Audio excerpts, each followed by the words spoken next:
Alarma de Muichiro, despiértate ya. Te tienes que levantar. Voy a contar hasta 3 y quiero que te levantes.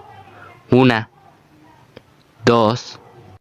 ¿En serio no te vas a levantar? Te voy a arrojar una piedra en la cara como lo hice con ese tal...